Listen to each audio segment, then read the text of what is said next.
Antes de iniciar a roda de conversa com as nossas convidadas, eu gostaria de me apresentar brevemente.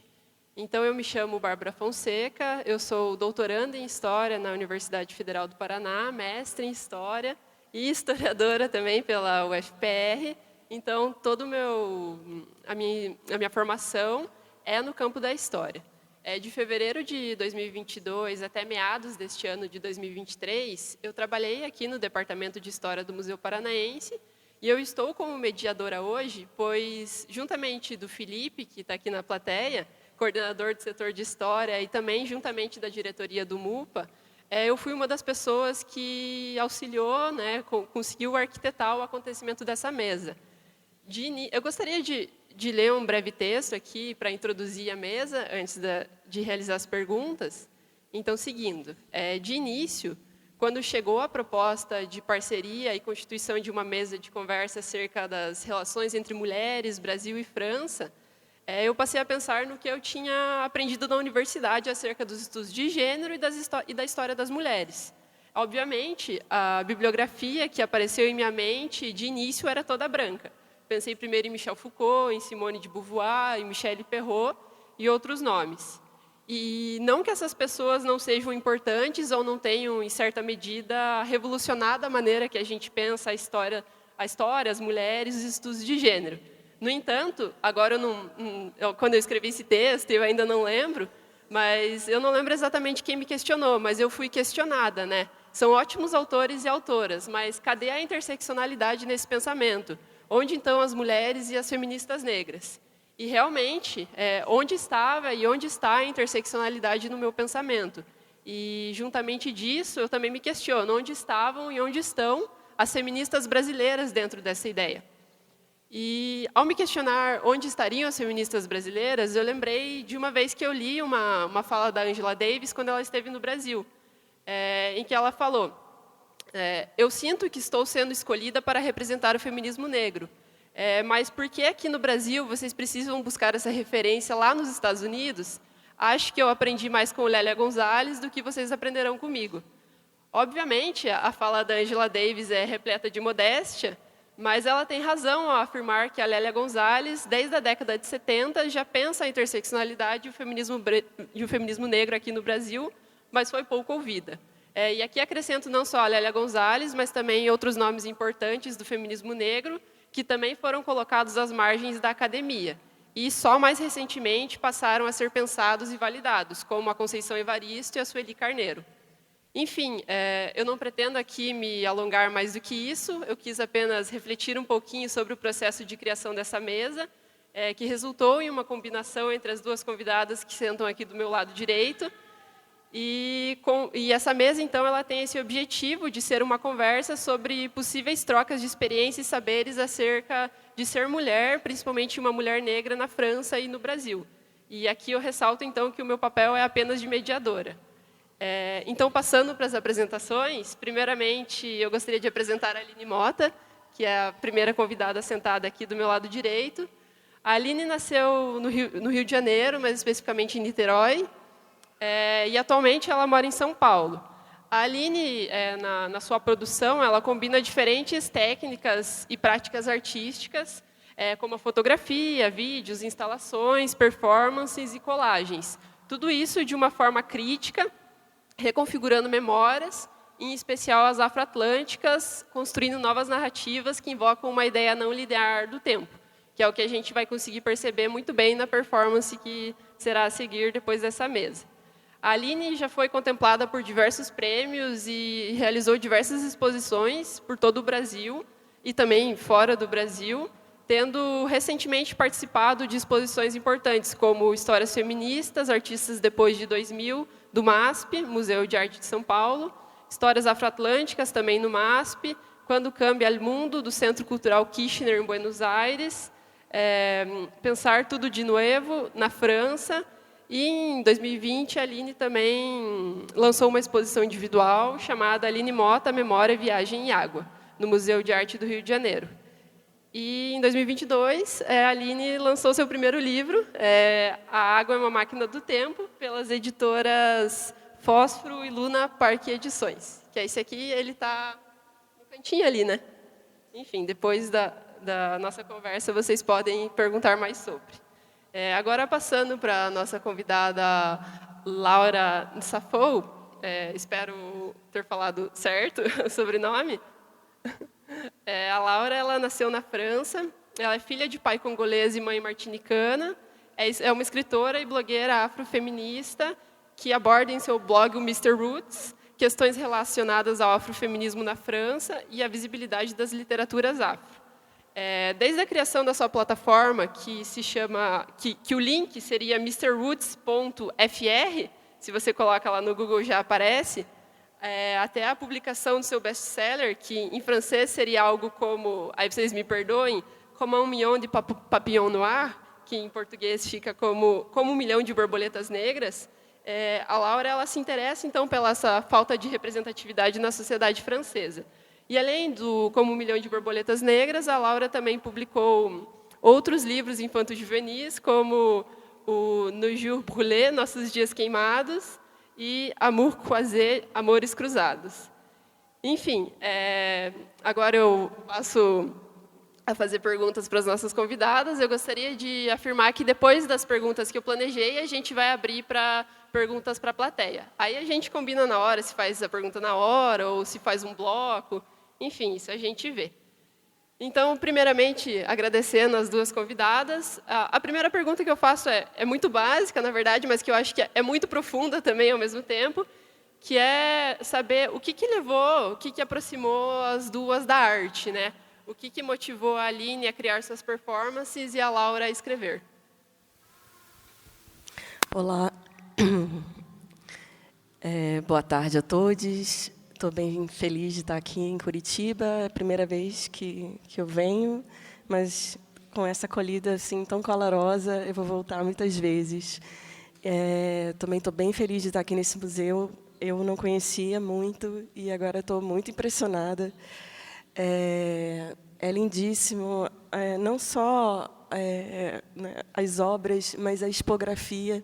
Uma coisa que me chamou muita atenção de como essas peças, né, que são peças que entraram para a coleção do museu como peças etnográficas ou do Departamento de Antropologia, mas com essa mirada a gente consegue, né, ampliar o sentido, né, dessas peças, por que elas estão no museu, o que será feito delas, qual o destino desses objetos, muitos deles sagrados. Então, é uma dívida e uma responsabilidade do museu de ter um acervo como esse, e como o público pode interagir, e também, né, os povos originários que fizeram, né, que criaram esses objetos, essas peças, né, essa arte. Então, fico bem feliz de poder dialogar não só com vocês, mas também, né, com o espaço e com esse pensamento, né, do que seria um museu, do que faz o museu importante para a cidade de Curitiba e para o estado do Paraná. Principalmente depois, né, dos últimos 4 anos, né, 5 anos que a gente teve de intensa destruição desse patrimônio cultural. Então, eu fico aberta a esse diálogo e muito feliz com o convite e de ter vindo. Sobre a sua pergunta, na verdade, eu queria, falar sobre os seus pais. Eu estava pesquisando sobre você e eu olhei no Wikipedia, na sua biografia, que o seu pai é congolês e que a sua mãe é da Martinica. E aqui no museu mesmo, aqui embaixo, tem uma parte muito interessante que fala sobre a congada, que é a congada, obviamente, do Congo. Então, eu não sei se você sabe, mas a gente continua coroando os reis e rainhas Congo no Brasil. Então, o que me moveu é exatamente fazer essas conexões, que são conexões ancestrais e conexões de resistência. Se aqui em Curitiba, a 60 quilômetros daqui, a gente continua coroando o Rei Congo, é porque a transmissão desse conhecimento ancestral continua sendo passado, mesmo nos lugares que a gente acha que são tão improváveis, né? E uma outra coisa também que eu achei interessante é esse casal, né? E sua mãe sendo da Martinica. O Brasil tem muita dificuldade de se ver latino-americano, mas talvez, se a gente se visse também como caribenho, como se a gente fosse do Caribe, com as conexões que a gente tem com o Caribe, com Haiti, com Cuba, talvez a gente conseguisse se sentir mais próximo. Mas a gente sabe como são também as dinâmicas globais, do que se acha importante, quais culturas são valorizadas. Mas, certamente, se a sua mãe estivesse aqui, a gente ia ter muitas coisas em comum e muitas coisas para conversar, a partir não só dos grandes intelectuais, Aimé Césaire e tantos outros, mas a partir de conexões como essa, como eu fiz do Congado. Não é? Como essas manifestações afrodiaspóricas se dão no Caribe e como elas se dão no Brasil. E tem muitos pontos em comum. Voltando ao Congo, a cultura Bakongo, é muito interessante que tem uma foto aqui embaixo, que na calça né, ele, na verdade, ele não é o rei do Congo, o rei mesmo é o outro que está com a coroa. Mas de um participante dessa congada, na calça dele tem um símbolo, que é um símbolo que eu acho que ficou mais conhecido por conta de Hollywood e de Wakanda, que é esse símbolo, que é exatamente uma construção e um entendimento do que ficou conhecido como o cosmograma Bakongo, que é essa encruzilhada, esse ponto, né? E eu tenho um trabalho, bom, se deixar vou ficar meia hora falando aqui, mas só para terminar essa parte. Eu tenho um trabalho que se chama Máquina Kalunga. Kalunga sendo, né, uma palavra em Kikongo e também em Kimbundo, que são línguas fundantes, né, do português que a gente fala no Brasil. Não só das palavras que a gente fala em Kimbundo, mas também de construções sintáticas. O português que a gente fala no Brasil certamente não é esse português de Portugal. Eu até estava comentando que talvez a gente precise encontrar um outro nome que não seja português para o que a gente está fazendo, né? Como que a gente está se comunicando. Mas, enfim, Kalunga tem muitos significados, e muitos significados afrodiaspóricos.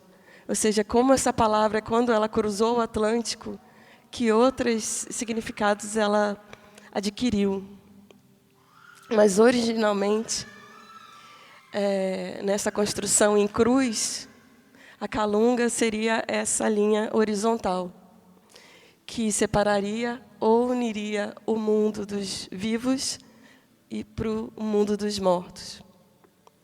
E essa linha vertical, que forma um ponto, e por isso, na nossa cultura afro-brasileira, se fala tanto em ponto, como ponto riscado e ponto cantado, que é exatamente esse ponto da encruzilhada. Você quer continuar? Déjà, bonsoir à tous. Je suis particulièrement émue en fait, d'être présente et merci Aline, de commencer sur ces questions-là. Parce qu'effectivement, mon histoire personnelle m'a très vite amenée au Brésil. Donc déjà, je voudrais aussi remercier l'Alliance française qui me permet aussi de nous rencontrer et de rencontrer aussi autour de cette tournée beaucoup d'artistes justement de la diaspora avec qui je peux créer des ponts parce que c'est ce qui nous manque effectivement, c'est de nous rencontrer. Et donc effectivement, j'avais déjà travaillé effectivement sur la manière dont la transmission dans notre diaspora a survécu au cours des siècles. Et je suis particulièrement émue parce que la manière dont vous avez présenté les choses, c'est exactement ce que j'aurais dit au mot frais. Donc ces ponts et cet héritage que nous partageons effectivement, j'ai l'impression qu'il était jusqu'ici très théorique, mais de le voir incarné aussi, de pouvoir échanger aussi, d'être dans ces espaces effectivement de conservation qui, où, finalement par notre présence, on réactive aussi ces œuvres, on recrée un dialogue, c'est extrêmement fort à vivre, donc je ne fais que pleurer depuis que je suis au Brésil. Et du coup, c'est vrai que je me reconnais beaucoup dans cet intérêt de la transmission, parce que de la même manière que on a des savoirs qui, au cours de la colonisation, ont été perdus, arrachés, réécrits, etc. Il y a des rites qui ne sont plus au Congo, mais qui ont perduré ici au Brésil.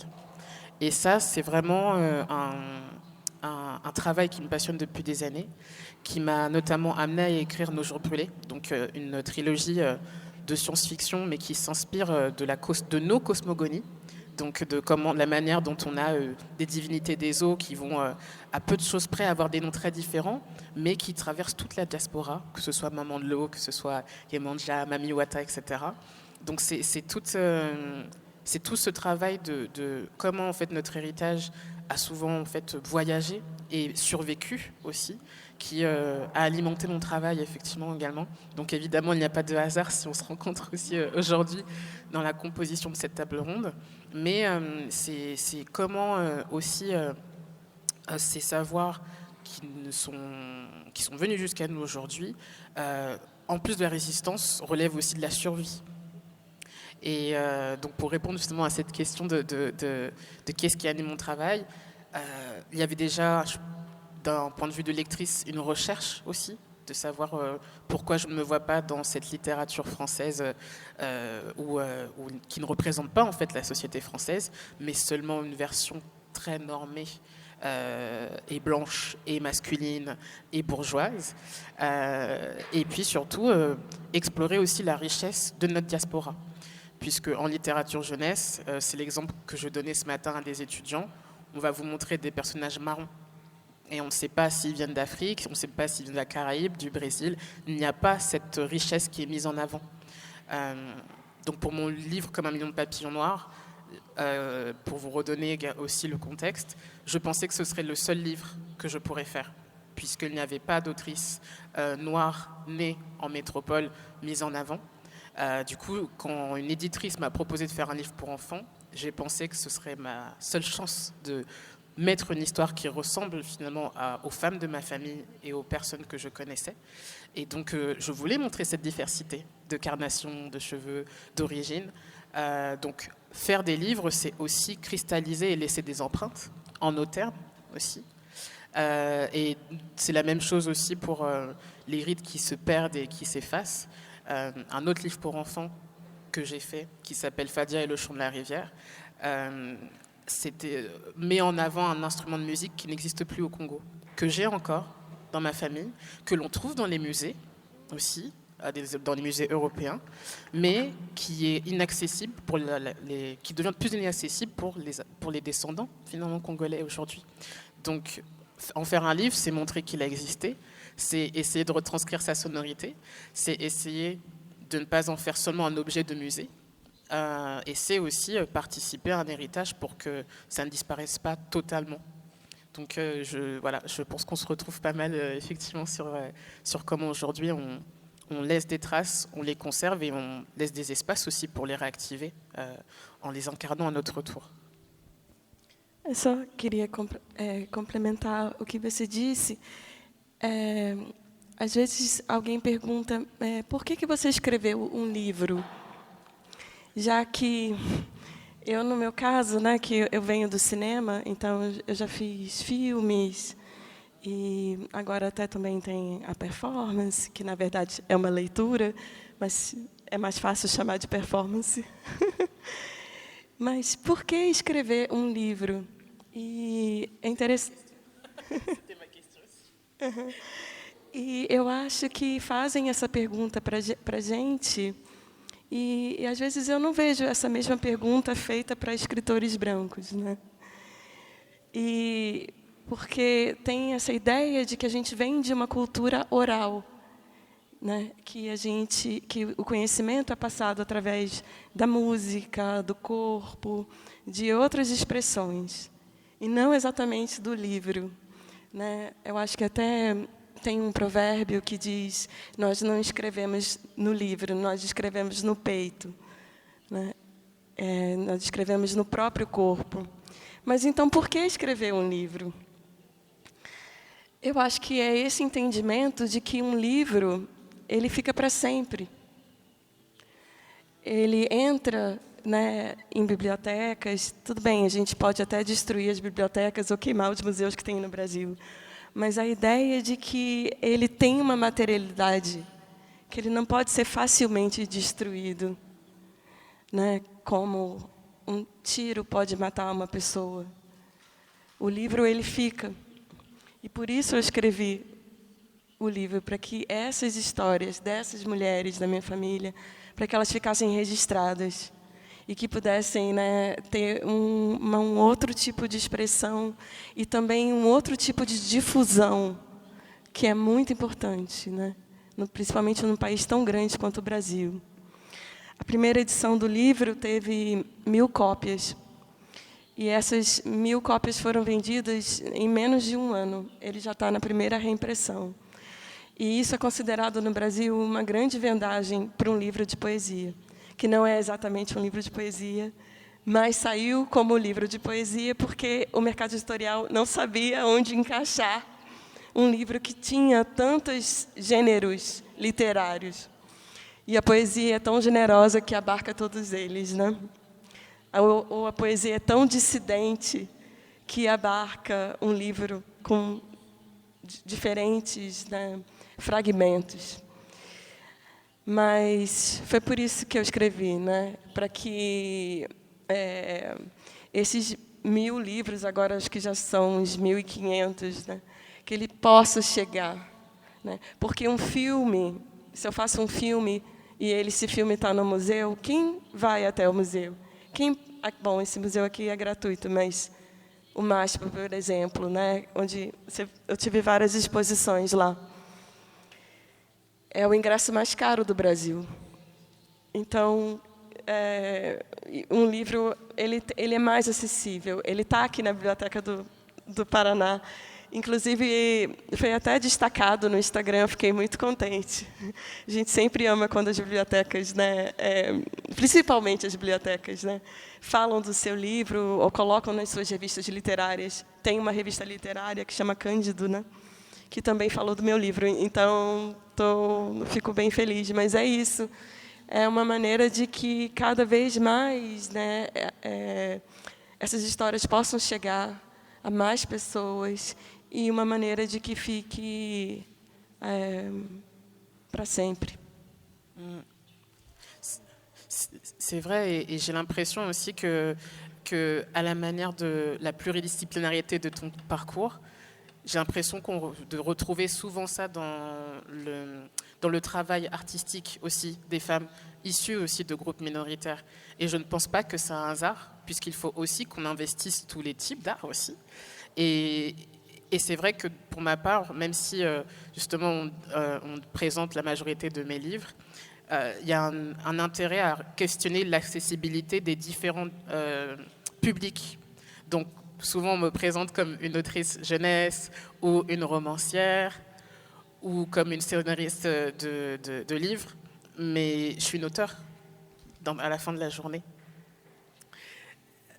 Et c'est vrai que pour moi, même si Papillon Noir, ça a été d'abord un livre pour enfants, le fait aussi qu'il soit finalement traduit au Brésil, c'est aussi avoir un support qui voyage et qui crée une discussion aussi. Donc laisser des traces, c'est effectivement laisser la bibliothèque, mais c'est aussi peut-être voir notre histoire voyager aussi dans différents pays. Et la culture, finalement, a ce pouvoir-là aussi. Ouais. E eu acho também público no Brasil, eu não sei como é na França, porque o público leitor da França é muito maior do que o Brasil, mesmo sendo um país muito menor, né? Mas a quantidade de livros, né, e a cultura, a formação, né, a gente vê, né, você veio ao Brasil, né, quantos autores brasileiros vão até a França divulgar os seus livros, né? Não é uma política de Estado. Esse é o soft power, né? O Brasil, nos anos 60, tinha uma cultura francesa bastante grande, principalmente o Rio de Janeiro tinha uma cultura, né, bastante afrancesada, e isso se perdeu, né, nas últimas décadas, mas ainda assim a gente tem festivais de filmes franceses, né, tem todo ainda uma maneira que essa cultura, né, francesa, né, chegue até o Brasil. Mas eu queria falar da infância, que para mim é sempre um tema, né? Ou é a minha mãe, ou é a minha infância. Mas escrever para esse público, eu não sei se você já tinha essa ideia, porque eu não li livros assim quando eu era criança, nem perto, nem passava pela minha cabeça ler um livro como esse. E você imagina que diferença que teria sido se eu tivesse tido contato com essa cosmologia, né, com essa visão de mundo que foi tão abafada na minha família, vindo de uma família interracial, né, sendo o meu pai branco e a minha mãe negra. Mas desculpa que pode continuar. Eu fico pensando nisso, né, porque o público infantil, para mim, eu sempre adoro quando eles interagem com as minhas obras. E eu me vejo nessas crianças, né, que vão até o museu e têm reações assim muito inesperadas em frente à minha obra. Só contar uma pequena anedota. Na minha obra agora na Bienal de São Paulo tem essa fotografia. Essa fotografia que é uma fotografia da minha mãe, e ela tinha 26 anos, é uma fotografia de 1965. E, na verdade, foi meu pai que tirou. Eles não eram casados na época, eles casaram em 68. E a gente precisou reconstruir as pernas, o resto das pernas e o sapato. Ela está de corpo inteiro, é uma instalação que ela está de corpo inteiro.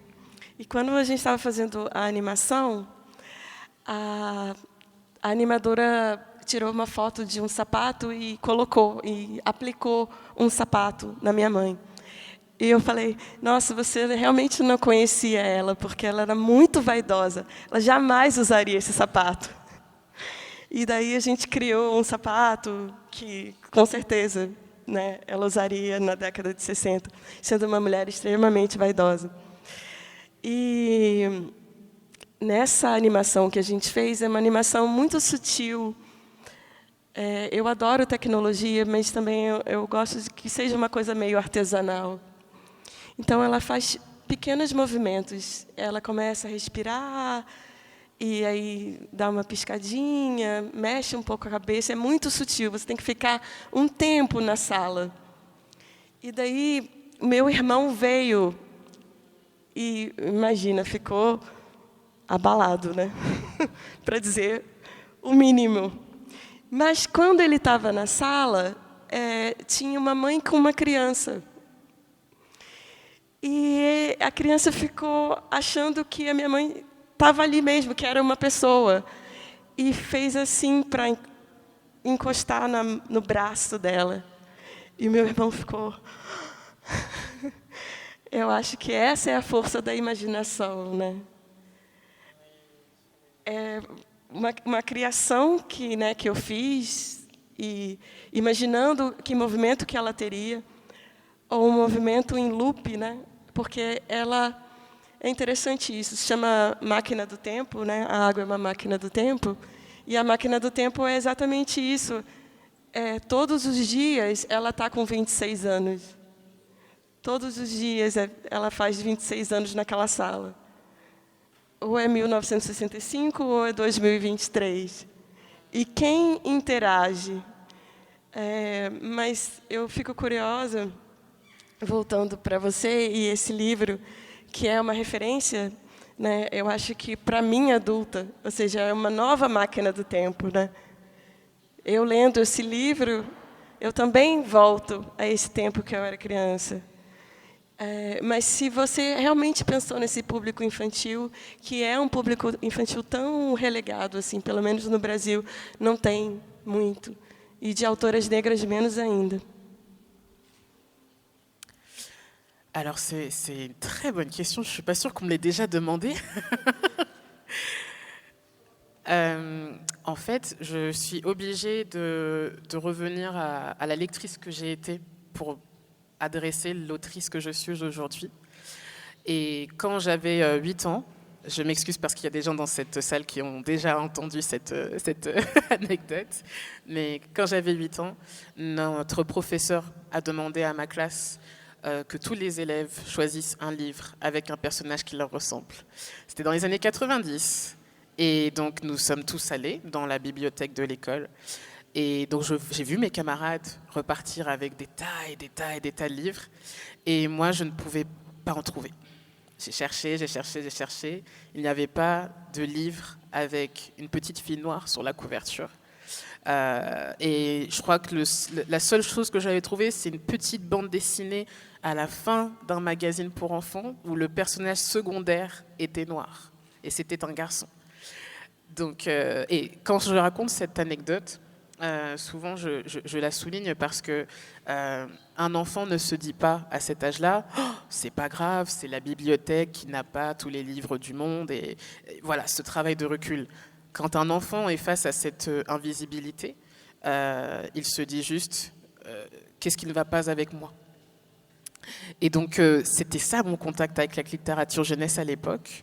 Et effectivement, c'est à partir de là que je me suis dit qu'éventuellement j'allais commencer à écrire des histoires avec des personnages qui me ressemblaient. Et donc à partir de 12 ans, j'avais déjà écrit un roman, mais qui avait mes copines, mes frères, mes sœurs. Donc ce rapport aussi à non seulement à remonter le temps, mais aussi à choisir un temps consacré où une littérature normée, mainstream, ne considérait pas des gens comme ma famille, leur faire une place. Et donc, des années plus tard, j'ai continué à écrire en me disant que ce serait une passion, parce que là encore, je ne pensais pas que ce serait possible, en fait, d'être autrice, puisque je n'avais pas de modèle dans la culture française qui me renvoyait que c'était possible. Et en fait, le public pour enfants est venu par cette éditrice qui m'a dit « mais est-ce que vous verriez, du coup, faire un livre pour enfants ?» Et effectivement, j'ai eu ce sentiment d'étrangeté aussi avec ce format qui ne m'avait jamais inclus, finalement. Et ce que j'ai trouvé incroyable, c'est que j'ai vraiment écrit ce livre pour la petite fille que j'avais été. Et encore une fois, comme je le disais, je ne pensais pas que j'aurais écrit d'autres livres après. Donc, quand il est sorti, non seulement j'avais l'impression d'avoir livré un livre très personnel, plus que l'objet littéraire, etc. Et il y a eu, certes, la réception des enfants, qui se voyaient pour la première fois, mais surtout celle des adultes. Et donc, je le disais, j'ai fait en sorte de mettre toutes les femmes de ma famille en imaginant peut-être que je ne pourrais pas justement retranscrire leur histoire. Et voilà, c'est ça. Hop là, merci. Et c'est vrai que ce qui était du coup important pour moi, c'est la fois où je l'ai donné à ma tante congolaise de 60 ans qui a commencé à pleurer en lisant le livre parce qu'elle n'avait jamais eu du livre comme ça. Donc, je crois vraiment. Donc, j'ai appris aussi que ce format que l'on dit justement pour enfants, qui n'est pas très considéré, qui n'est pas très valorisé, s'adresse tout autant aux adultes, en fait. Et c'est aussi un support incroyable parce que qui lit les livres pour les enfants? Ce sont les adultes. Donc c'est aussi une manière de passer un message aussi à des adultes par le biais d'un autre support dit pour enfants et vu perçu comme, entre guillemets, moins agressif sur certains sujets engagés aussi. Ai, ótimo, gente, vocês facilitaram o papel da mediadora, mas a ideia é bem essa mesmo, é vocês trocarem conversas livres, foi ótimo. A próxima pergunta que eu faço, ela é um pouco longa, então, deixa eu só a Laura... Certinho? Tá. Então, Aline, eu inicio a pergunta para você. Eu estava assistindo alguns vídeos seus no YouTube sobre as suas falas, sobre a sua arte no geral, e eu achei extremamente bonito como que você articula o fazer historiográfico, a história dentro da sua arte. E eu acho que você realmente realizou um trabalho de historiadora dentro do que você se propõe a fazer na performance. E uma das suas falas, você cita um conceito de fabulação crítica. Então, eu gostaria de saber se você podia falar um pouquinho mais sobre o que é fabulação crítica, de onde vem, como você articulou, por que foi tão importante. E, nesse sentido, também, eu aproveito para perguntar quais as relações de ambas com a ancestralidade, que já foi um tópico que apareceu aqui na conversa. Eu acho que ambas têm uma relação muito profunda, porque ao acompanhar as falas de ambas em outros espaços, eu percebi que a ancestralidade para vocês é uma forma de ir além do Ocidente, né? De romper com esse desencanto do mundo causado pelo cientificismo iluminista. E é isso, eu queria saber um pouquinho mais sobre a fabulação crítica e como essa relação com a ancestralidade cria novas formas de ser, novas formas de subjetividade e rompe com os saberes ocidentais. Quando eu comecei a fazer essa pesquisa, que era sobre a minha própria família, primeiro, existe um certo desencorajamento, principalmente de famílias negras, dizendo que não é possível resgatar quem foram os bisavós ou os tataravós, que os documentos relativos à escravidão foram queimados. E isso não é verdade. Teve, sim, o Rui Barbosa e tal, mas foram pouquíssimos documentos, na verdade, que foram queimados, né? Isso é uma coisa falsa, isso não é verdade, nem no Rio de Janeiro. Então, existem centenas e centenas e centenas de documentos, muitos deles online. Eu digo que é fácil encontrar, mas precisa ter 3 coisas: tempo, paciência e dinheiro. E a gente sabe que pessoas negras, né, pessoas indígenas, não tem. Exatamente. Quem são essas pessoas, né? Quem tem tempo, dinheiro e paciência? Pois é. E a partir do momento que eu ganhei o primeiro financiamento, eu tinha 42 anos. Eu vou fazer 49 em dezembro, então é relativamente recente. Mas foi quando eu consegui ter essas 3 coisas. E foi impressionante a quantidade de documentos que eu consegui encontrar e quão longe eu consegui ir. E talvez esses documentos, né, ou o que se chama de documento, não seja exatamente o que um historiador da academia ache que é um documento. Não é? Porque, como a gente estava dizendo, muitas, né, a minha fonte, que também é uma ideia de água, né? É bonito isso. Que a minha fonte principal, na verdade, foi a minha tia, uma grande memorialista, e lembrando de muitas coisas E a partir desses pequenos fragmentos que ela me contou, e fragmentos que a minha avó também me contou, que eu fui atrás desses parentes. E, surpreendentemente ou não, encontrei muita coisa. Talvez por uma confluência, né, de situações fortuitas. Um sobrenome diferente, né? O sobrenome da minha tataravó, que está aqui no livro, por exemplo, é Cafezeiro, que é um sobrenome raro, até hoje no Brasil. Hoje, no Brasil, só tem 200 pessoas com esse sobrenome Cafezeiro. Então, a partir do momento que eu encontrei os documentos de uma Ambrosina Cafezeiro, só podia ser a minha avó, a minha tataravó, né? Que veio da Bahia para o Rio de Janeiro, no final do século XIX.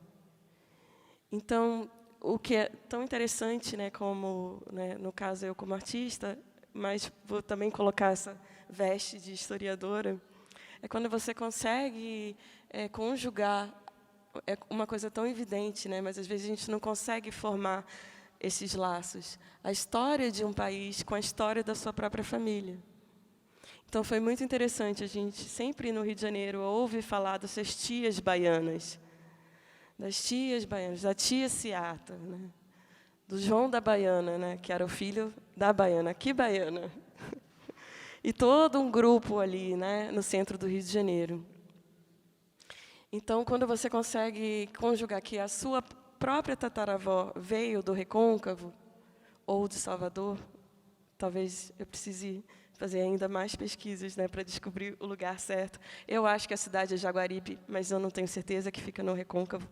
Ainda preciso comprovar essa informação. Mas tudo indica que seja Jaguaribe, no Recôncavo. É tão interessante porque é isso que você estava falando antes, de encarnar a história, né? Dessa história ser uma história viva. E é uma história do presente. E não é uma história de ruínas. A gente sempre tem a ideia no Brasil de que são ruínas e que tradições estão acabando, e que a gente não tem como resgatar. Mas não, a história ela é sempre presentificada, ela é sempre reencenada e ela é sempre atualizada. Às vezes, né, para coisas bastante ruins, como a virada que a gente teve nos últimos anos e agora tentando retomá-la. Mas, falando um pouco, né, desses documentos, e a ideia de fabulação crítica, que é um conceito da Saidiya Hartman, essa intelectual estadunidense, ou seja, é uma fabulação, é uma invenção, mas não é a partir do nada. Não é uma imaginação, eu acordei e tive essa ideia. Não, acho que isso que é ancestralidade, né? É quando você consegue fabular a partir da sua própria vida, a partir dessas histórias. Porque talvez você não tenha uma foto da sua avó, ou talvez você nem saiba quem foi o seu pai. Já que no Brasil a gente tem milhares de crianças que não são registradas, né, com o nome do pai, ainda hoje. Então, parece que esse elo dessa ancestralidade está perdida, mas ela não está perdida, porque ela está no seu próprio corpo. Então, os documentos, né, podem ser documentos de emoções, documentos de respirações. É um acervo geracional que pode ser acessado, e pode ser acessado de formas não convencionais. Existe, no Brasil, essa ideia de transe, existe a ideia, né, de espiritualidade e das nossas tradições afro-brasileiras e afrodiaspóricas, de que é possível que essa conexão se faça diariamente. E o que eu acho muito importante, de maneira cotidiana, não é algo fora da realidade, né? Essa ritualística, ou essa maneira, esse modo de ver o mundo, é no dia a dia, é nas pequenas ações, é como você se comunica, como você fala com alguém, o que você sonhou, como você foi dormir, o que você vai fazer nas suas horas, né, de descanso. Acho que esse que é o acervo, né, de uma pessoa negra ou de uma pessoa indígena. É um acervo que você carrega consigo mesmo.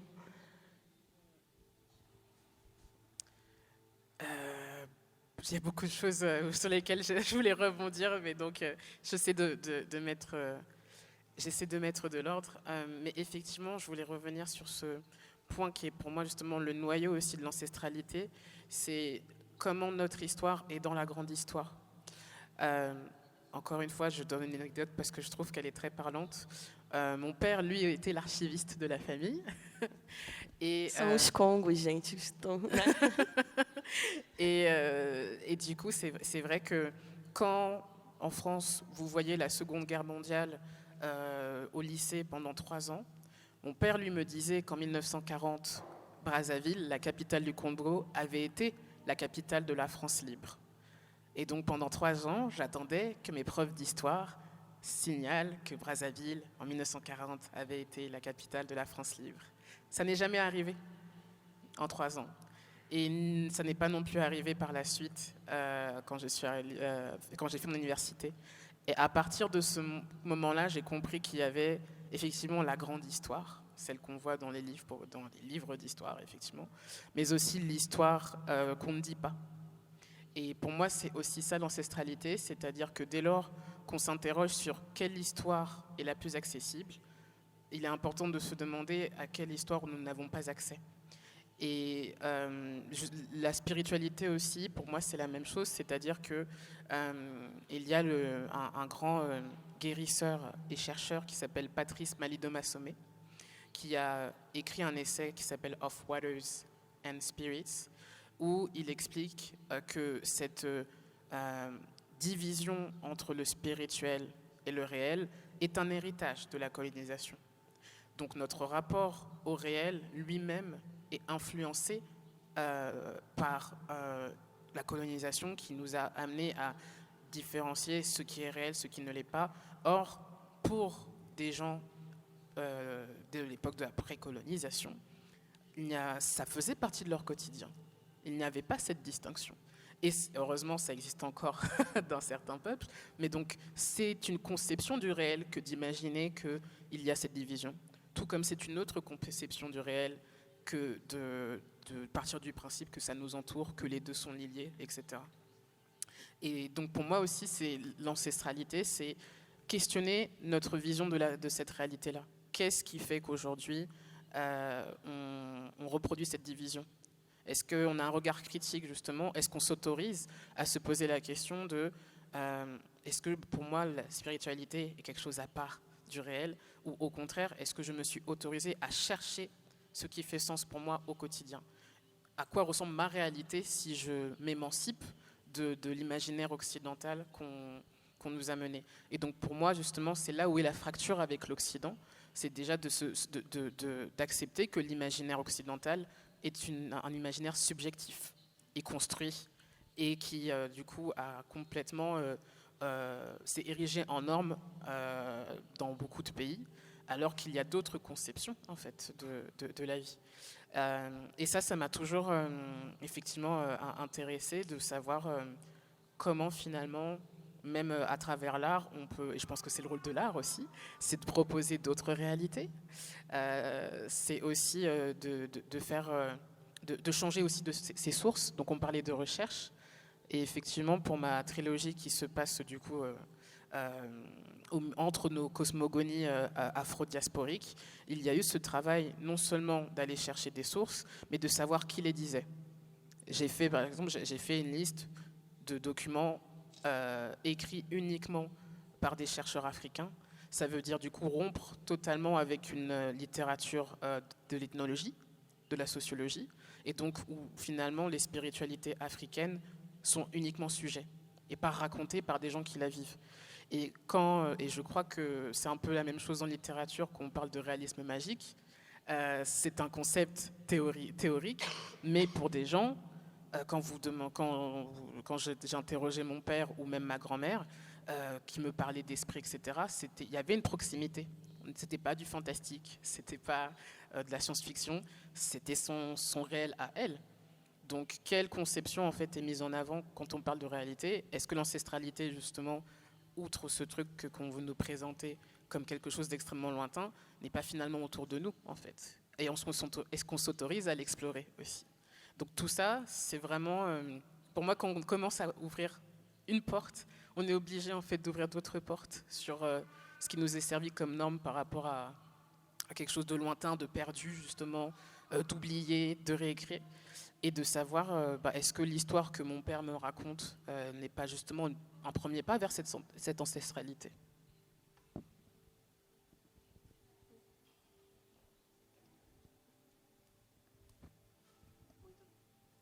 Ele tem. Aí. Muito obrigada, gente, pelas perguntas. Eu acho que agora a gente pode abrir para o público. Alguém tem alguma pergunta já de início? Sem perguntas? Eu tenho mais uma, então. Vão pensando aí, daqui a pouco a gente volta. Na verdade, é uma pergunta que ela se desloca, mas não, né, da temática que a gente está trazendo, seria talvez uma questão mais política. Eu gostaria de saber como vocês enxergam o feminismo negro nos países de vocês, no caso da Aline no Brasil e da Laura na França, o que vocês enxergam como principais avanços e os principais desafios que ainda existem.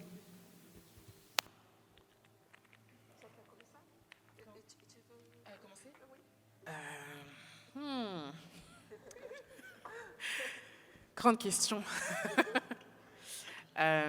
Donc j'ai vu un peu le renouveau de l'afroféminisme en France depuis 2013. Du coup, ça va faire bientôt 11 ans que j'observe un petit peu et que je suis aussi au milieu de ces collectifs et de ces mouvements. Ce que je vois clairement, c'est en termes de transmission et de production culturelle. Si aujourd'hui, il y a des traductions de Bell Hooks qui datent d'il y a 4 ans, alors que le texte de Bell Hooks date des années 80.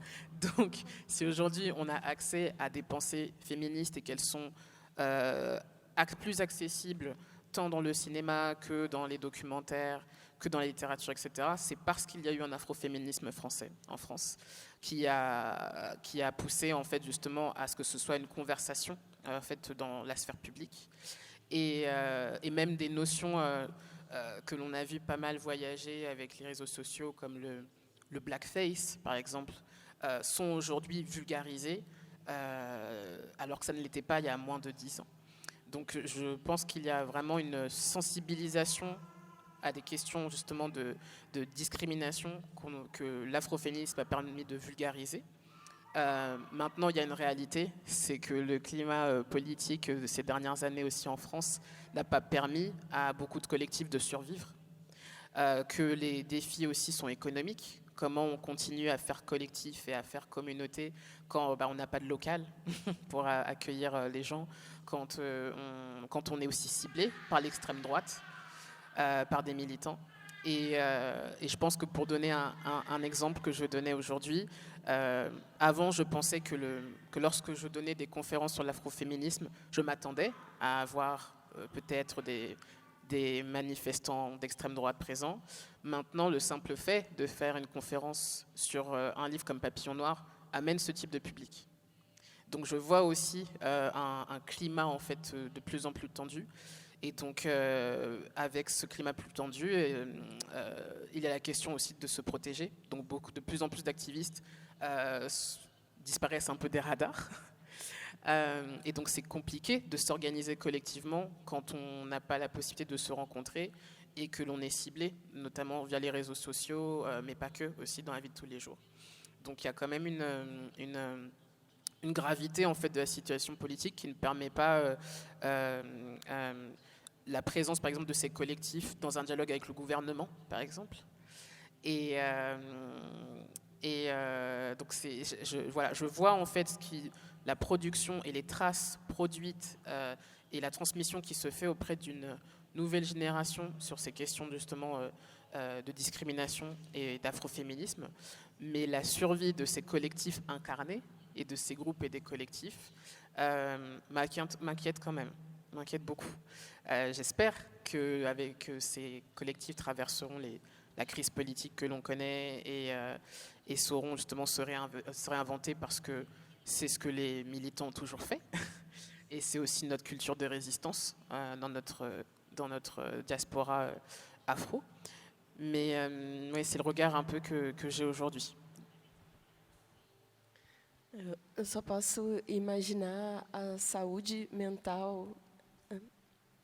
Eu só posso imaginar a saúde mental desses ativistas que você menciona na França, tendo pessoas de extrema direita na plateia, e como o Estado lida com isso, né? E é um problema que a gente vive no Brasil também. E muitos deles alegam liberdade de expressão. Isso nunca será liberdade de expressão. Isso é violência e agressão, e isso mata pessoas. Isso não é a consequência disso não é abstrata. São consequências diretas, e a gente tem números no Brasil desse discurso de ódio. E a gente vê pouca coisa sendo feita nessa esfera, né? Municipal, estadual, federal. Todas as esferas precisam atuar contra isso. E no Brasil também, só para o mesmo exemplo seu, a Bell Hooks também só foi traduzida há pouquíssimo tempo. Isso, acho que 5 anos, né? Ou seja, o mercado editorial brasileiro é tão ignorante que nem para ganhar dinheiro eles pensaram, né? Porque quem edita a Bell Hooks está ganhando bastante dinheiro. Então, o racismo no Brasil e em outros países ele é tão grande que nem abarca essa esfera da própria economia. Então, a gente precisa avançar com muitas pautas, né? A gente precisa avançar de muitas maneiras e estrategicamente para que a gente permaneça com a nossa saúde mental intacta, obviamente que nunca vai estar, né? Ou seja, eu acho que não é possível, né, nessas condições, mas que a gente continue criando, que a gente continue fazendo, que a gente acorde e não tenha vontade de desistir. Eu acordo e sempre tenho vontade de desistir, na verdade. E aí o dia vai seguindo e vai me mostrando que ainda não é o momento, que eu posso adiar por mais um dia, né? É esse pensamento, né? É só até o dia seguinte, né? Que a gente não sabe. Mas eu acho que existem limitações entre arte e ativismo. Não acho que realmente sejam a mesma coisa ou uma mesma vivência. Eu acho que elas correm em paralelo. Mas eu penso muito nisso, né? De como você consegue integrar o seu trabalho artístico com essa violência que tem um foco. Não é uma violência geral, é uma violência específica que atinge a grupos específicos, e por isso a gente precisa de políticas públicas, de ações para esses públicos, né? Isso não é urgente. Boa tarde, Laura. Bem-vinda a Curitiba, a segunda cidade do sul do país com maior número de pessoas negras. E aqui eu quero retomar o tema do feminismo negro. Assim como o feminismo eurocêntrico, o feminismo das mulheres brancas, ele é igual em todo mundo. Só muda quem milita, obviamente, né? Eu, e acredito que a Mana aqui, o que nos forma como pessoas é a partir do feminismo negro. E aqui nós temos uma palavra que se chama dororidade. Você conhece? Esse é um termo cunhado por Vilma Piedade, que é a amizade, a divisão da dor das mulheres negras. Você, de onde vem, tem a mesma história que eu, mulher negra, tenho em qualquer lugar do mundo. O que nos une é a nossa dor. Então, esse termo é dororidade. Diferente das mulheres brancas, que elas usam o termo sororidade. E, por si só, racista, né? Porque aí tem todo um histórico das irmãs de convento, de soror, e a gente sabe que esse ambiente nunca foi para nós. Então, nós, mulheres negras, aqui no Brasil, não usamos esse termo, sororidade. Isso é um termo do feminismo branco. Nós, mulheres negras, usamos dororidade. Então, a militância é igual, né? O mesmo machismo que as mulheres brancas sofrem, nós, mulheres negras, sofremos, só que nós sofremos as duas violências, racismo e machismo. Entre nós, mulheres negras, nós sofremos. Agora eu estou falando numa questão social, mas analisando aqui também a questão do movimento feminista. As mulheres brancas, antes dela apoiarem uma mulher negra, elas apoiam um homem branco. Então, a característica do apoio do feminismo eurocêntrico é assim, a mulher branca apoia um homem branco, né? Talvez um homem preto, e depois nós, mulheres negras. Então, as mulheres brancas não são nossas irmãs, elas não militam como nós. E, por isso, nós somos formadas pelo feminismo negro, justamente por essa questão da dor, né? Nós, mulheres negras, somos fortes, e antes de apoiar qualquer pessoa, nós apoiamos uma irmã preta. Isso é o feminismo negro. E outro aspecto do feminismo negro é que ele abarca todas as mulheres. E aqui eu não vou usar o termo todas, porque esse termo, todas as mulheres, quem usa é o feminismo das mulheres brancas. Porque quando elas falam todas, elas estão falando delas mesmas. Então, eu cito o movimento feminista negro, abarca as mulheres trans, as mulheres brancas, as mulheres indígenas, ribeirinhas, quilombolas, qual outra mulher que existe, das florestas, das águas. A gente nomeia, a gente diz quais mulheres, não são todas as mulheres igual às brancas. Então, esse é o feminismo negro, e acredito que esse feminismo de dororidade abarca o mundo todo. Uma outra questão é sobre a oralidade, né, das nossas famílias, da nossa história de famílias negras. É história que as nossas ancestrais contam e vêm contando, e te faz essa história que você escreve, de histórias que você ouviu. E, junto com isso, Aline, Laura, e junto com isso, isso que você faz, aqui no Brasil, a gente chama de duas coisas. Relação interracial, que é para ensinar para a gente branca que é legal ser antirracista, que branco tem que se envolver com essa história, né? E aí, quando você chega e diz que você não tinha referências para se tornar escritora, porque na tua família não tinha, e também você nunca tinha visto uma escritora preta, né? Aí, essas são as referências para as nossas crianças. Você é uma referência para nossas meninas.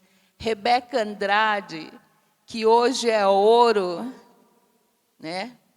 Ganhou no salto, e que foram 3 mulheres negras na ginástica rítmica ontem. Isso é o que motiva outras crianças, né? São referências. Então, eu agradeço e entendo isso que você diz de não ter referências, porque as nossas vidas de dororidade é muito diferente das pessoas brancas, mas nós estamos aí fazendo história através da escrita, da oralidade, que tua escrevivência, ela se enquadra muito bem na questão da escrevivência da Conceição Evaristo, né? Depois você pergunta se ela conhece, que é exatamente isso que ela faz, escrevivência da Conceição Evaristo. E aí daí vem o letramento racial, mas aí é muita história, senão eu vou dar palestra aqui, não é meu espaço. Mas agradeço, e é isso mesmo. Mas o feminismo negro é igual no mundo todo, assim como o feminismo de vocês é racista no mundo todo. Obrigada. Mais alors, ma question, c'est est-ce qu'il y a un terme pour cette sororité dans la joie? Parce que j'ai l'impression qu'effectivement, je ne connaissais pas ce terme de dororidad. Et j'ai l'impression aussi qu'il nous relie, mais qu'il manque notre force, c'est qu'on arrive à trouver de la joie ou à construire des espaces aussi de joie entre nous. Est-ce qu'il y a un mot pour ça en portugais?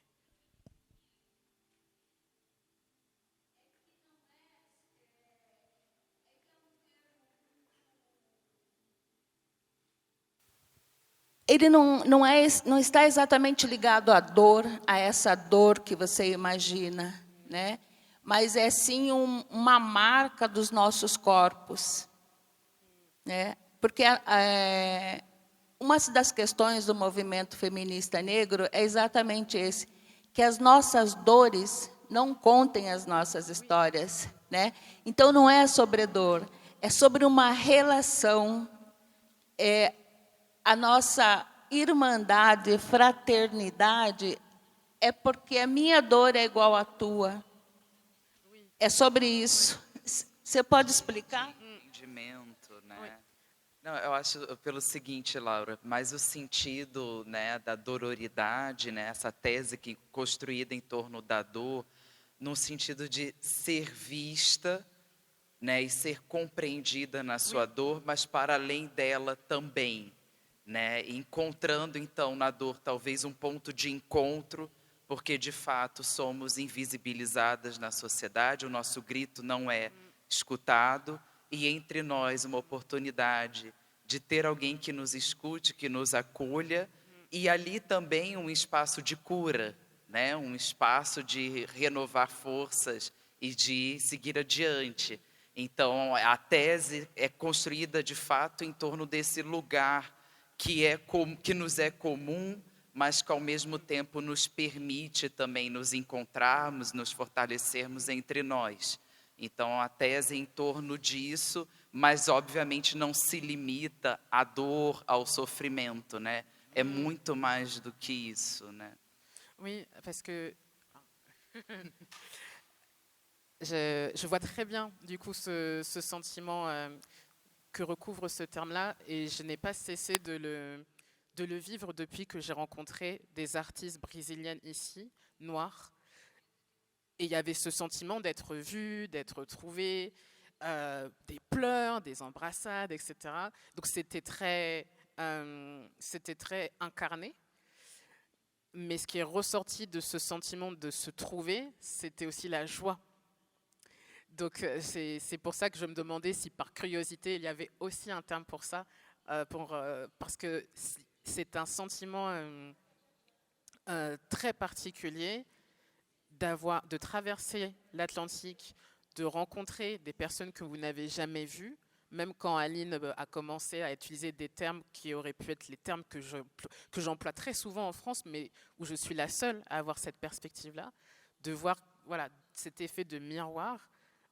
Ça m'a beaucoup apporté une joie tellement immense depuis que je suis au Brésil, que c'est une joie que je n'ai jamais connue. C'est une joie très particulière. Je ne savais même pas l'accueillir.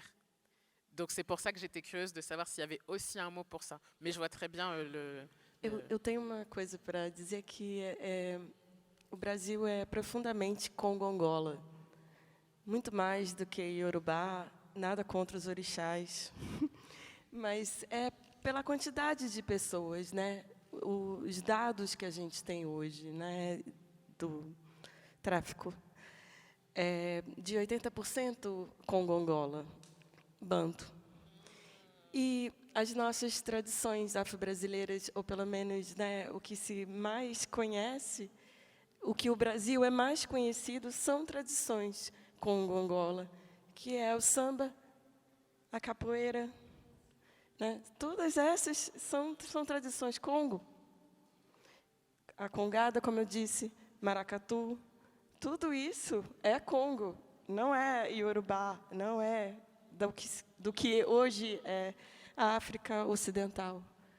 É centro-africano. O Brasil é profundamente centro-africano. Então, essa alegria que você reconheceu é porque ela está no seu corpo, no seu DNA. A gente é Congo-Angola, né? E sempre será.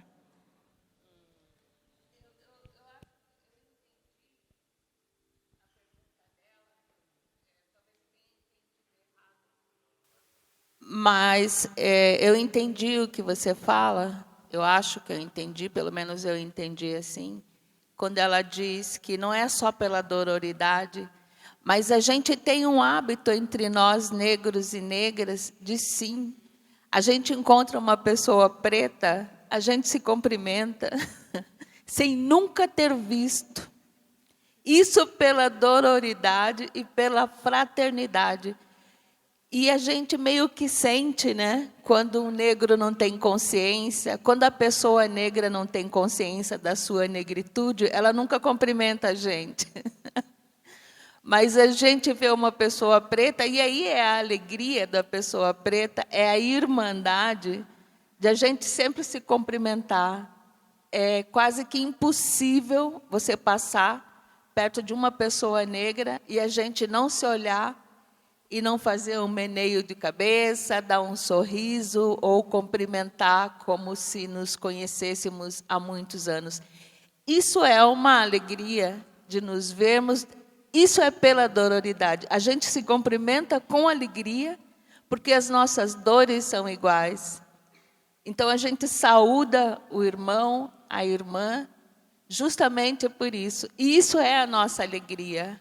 Tem uma música que eu detesto aqui no Brasil, que canta assim, que negro, quando deve chorar, canta de dor. Eu acho que branco, quando escuta essa música, devia chorar. Branco dança, canta, ouvindo esse poema. Negro, quando deve chorar, canta de dor. Não é triste? E galera dança. Mas é isso, né? A gente é alegre, sim. E, principalmente, eu só vim aqui porque você é preta. Porque se você fosse branca, eu não viria. Eu ia ficar em casa na minha chuva, deitada. Mas é essa reciprocidade, né? A gente está vendo lá uma pessoa que vem de longe, que vem falar sobre nós. E eu venho aqui te fortalecer. Fortalecer o teu rolê. Né? É isso.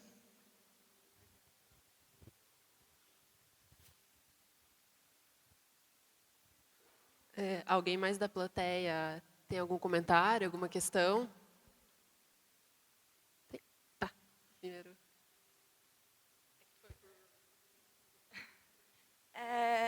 Eu queria fazer uma pergunta para a Aline, vendo como você está se sentindo agora com a inserção da tua obra, ou, enfim, obras de minorias, dentro do sistema das artes nacional. Enfim, que eu acho que é algo que, quando a gente começou a ter muitas exposições feministas e tal, eu até vi umas declarações suas, tem uma questão muito estratégica, você falou, né, da questão editorial a ver com a economia, a gente, enfim, sabe dessas inúmeras questões. E ainda, agora, pensando, acho que não tem como a gente separar dessa questão econômica, estratégica e tudo mais, vendo principalmente a formação de curadoria da Bienal de São Paulo agora, e de como essas exposições feministas que foram lá de 2017, 2018, permanecem nos museus. Eu queria saber como você sente isso agora, se você acha que é algo passageiro, é algo que foi inserido de alguma maneira boa, ou ainda muito de uma estratégia econômica, se você lá, né, tem essa percepção pelas pessoas que estão gestando isso, enfim. Queria saber como você vê esse cenário agora, após esse governo, enfim. Muitas coisas aconteceram, né, desde essas primeiras...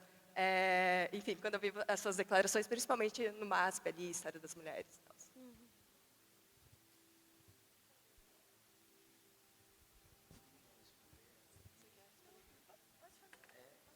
Bom, eu vou resgatar um pouco de algo que eu senti presente no discurso da Aline e da Laura, né? A Aline trabalha com a água como a máquina do tempo.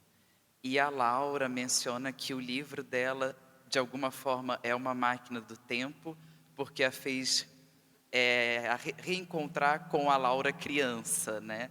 E contar essa história para a menina que ela foi.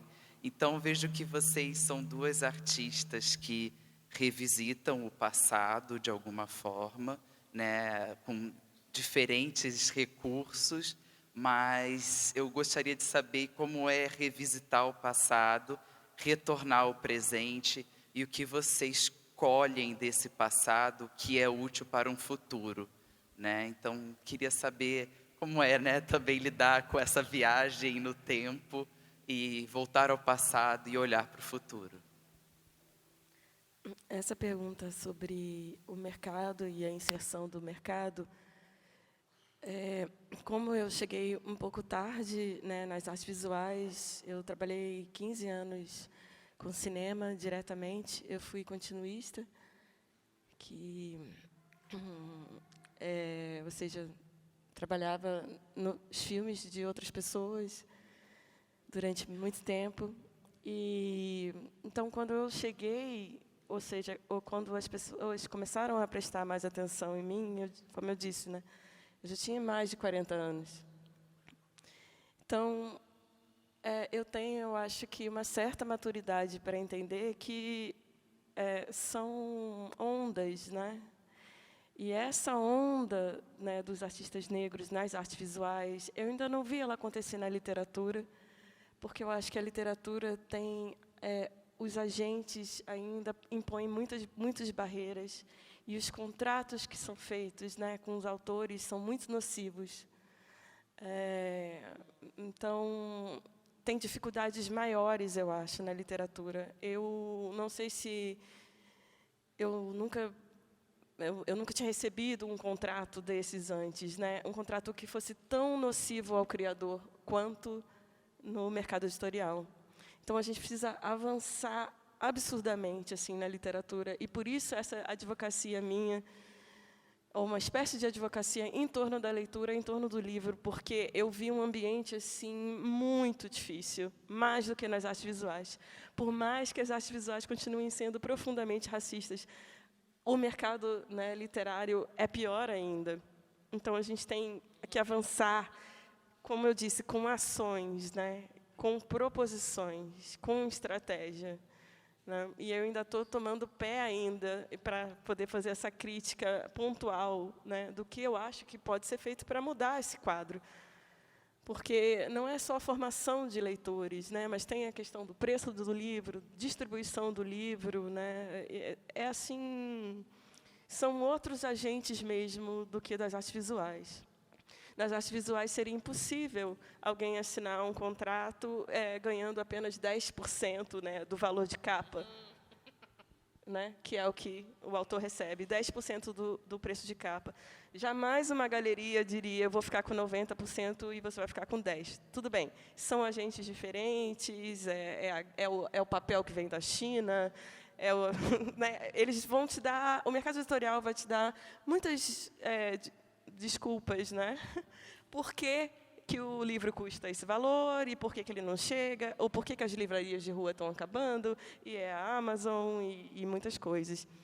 Já nas artes visuais, eu vejo um movimento que parece um pouco mais... Eu não vou dizer sólido, porque o que se vende mesmo, né, é pintura figurativa.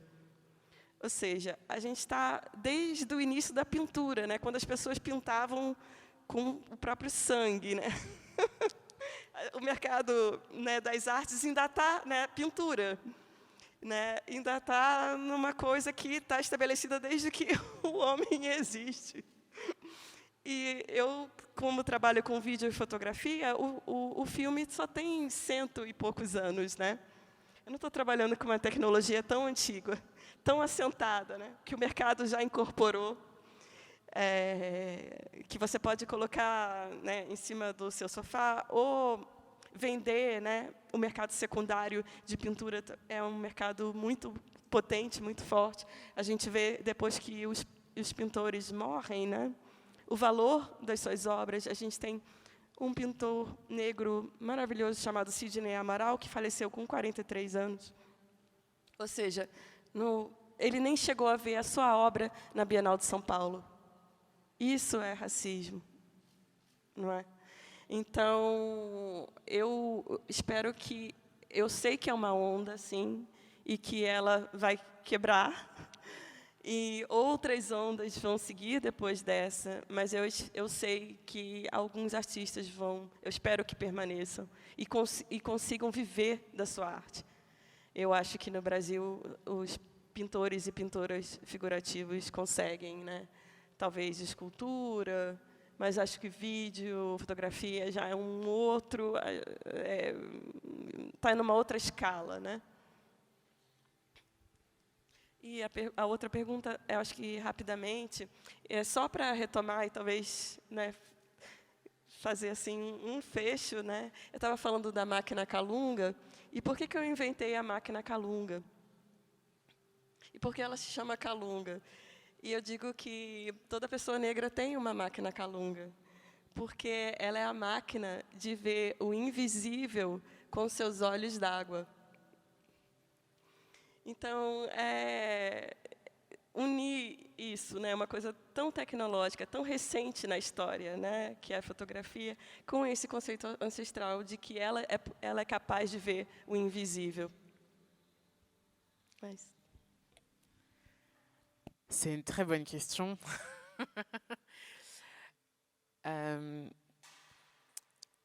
Encore une fois, je vais partir de ma trajectoire personnelle, puisque quand j'allais en Martinique, on me disait « tu n'es pas martiniquaise, tu es de la métropole ». Quand j'allais au Congo, on me disait « tu es française, tu n'es pas congolaise ». Sauf qu'en France, on me disait « rentre chez toi ». Donc dans cette espèce de triangle, je ne voyais pas d'autres personnes écrire ce présent, qui est la réalité en fait d'afro-descendants issus d'une histoire coloniale, mais aussi d'une immigration des années 80, etc., écrite ou visible quelque part. Et du coup, ce travail d'ancestralité, ça a été, je pense, déjà de voir cette autre histoire qui n'était pas visible, comme je le disais tout à l'heure, pour mieux aussi appréhender comment je m'écris moi aujourd'hui. Et quand je dis ça, ça ne veut pas dire que je vais faire une biographie ou une autobiographie, mais vraiment plus aujourd'hui, si je dois mettre des termes et me décrire en mes termes, c'est-à-dire hors de l'histoire française, hors du discours gouvernemental de qui est français ou non, hors de la manière dont on me définit dans mon cadre familial, etc. Si moi, Laura, demain, je dois me décrire, quels mots je vais utiliser, ça c'est écrire mon présent. Et je pense que je n'aurais pas réussi Oui, je pense en fait que le travail d'une vie, c'est d'écrire un peu sa propre définition de soi, finalement, qui change aussi énormément. Et je pense que travailler sur l'ancestralité, c'est aussi questionner son rapport au temps. C'est aussi questionner les espaces aussi. Comment je vais me définir dans tels espaces. Ici, donc, on parlait du fait, justement, et je le disais moi-même, que je suis une autrice noire. Mais j'en parlais ce matin, je suis une autrice noire française, ce qui me permet d'avoir accès à une traduction en langue portugaise brésilienne plus facilement qu'inversement. Donc je bénéficie aussi d'un rapport de force selon les espaces en fait, où j'interagis. Et donc tout ce travail-là, je ne pourrais pas le faire si je ne me posais pas perpétuellement la question de où je me situe en fait. Et où je me situe dans le temps, où je me situe par rapport à cette histoire coloniale, par rapport à moi-même, par rapport à mon héritage. Et à quel moment, en fait, je m'écris en m'émancipant de ce cadre-là. Parce que ça aussi, quand j'écris Nos jours brûlés, donc je le disais, l'héroïne fait sa quête en voyageant au Brésil dans les Antilles et dans l'Afrique francophone, mais à aucun moment il est question de l'Occident. Or, le principe de la science-fiction en général, c'est que tous les films catastrophes se passent à New York ou se passent, je sais pas, à Londres, etc. Et pour voir autre chose, il va peut-être falloir se tourner vers le cinéma coréen pour voir un film catastrophe qui se passe en Corée.